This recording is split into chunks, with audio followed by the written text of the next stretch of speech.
Okay, class 8, math, exercise 1.1, page number 14. Question number 4. Consider now.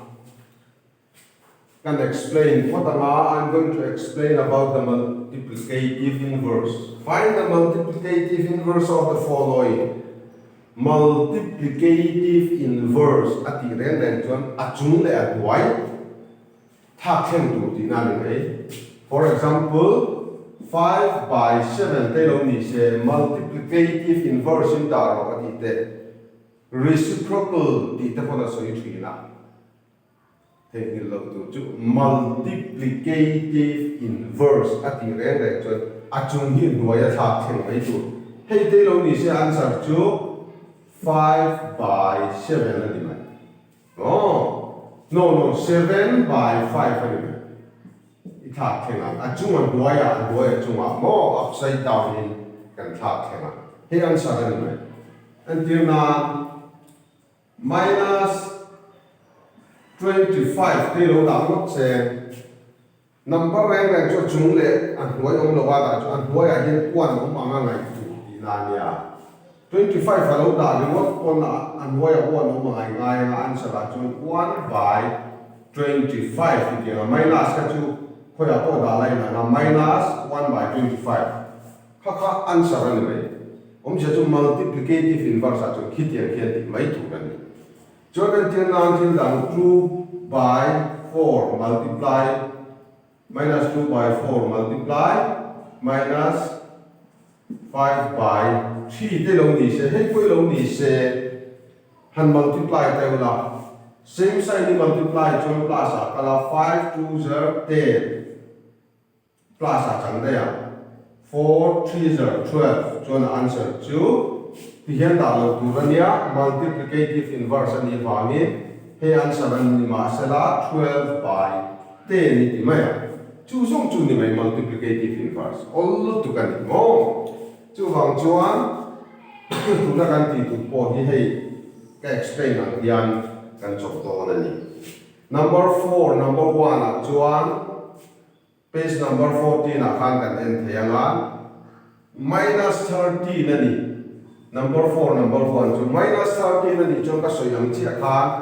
minus 13 ringot ta da chuan minus 13 by 1 ni da fe mai ha answer a chuan minus 1 it had tenga by 13 he answer 2 ni me ikani dik design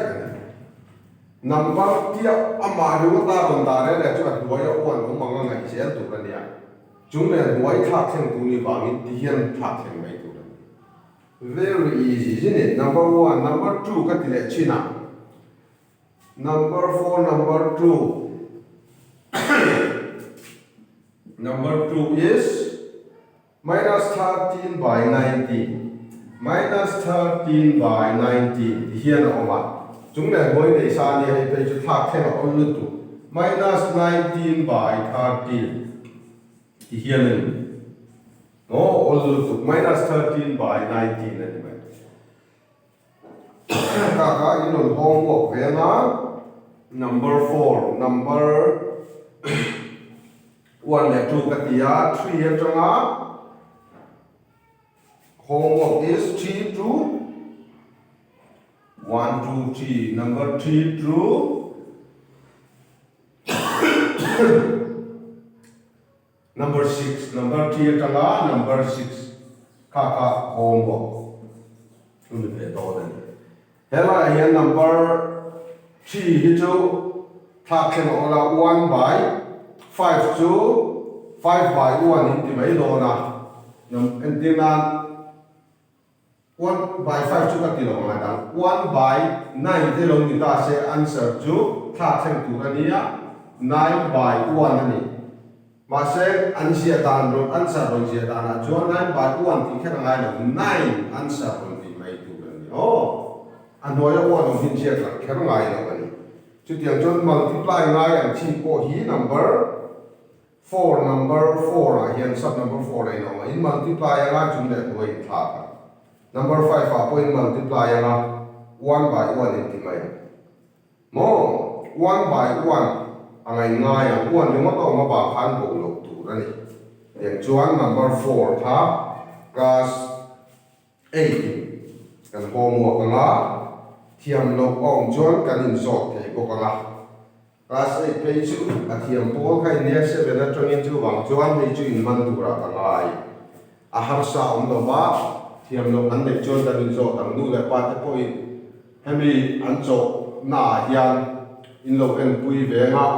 in thei angin kan explain lai te po kha an thia thiam lo chuan sil fian lo tu man thei lo chuan zirtir su te po so thei ren kan ni to na ni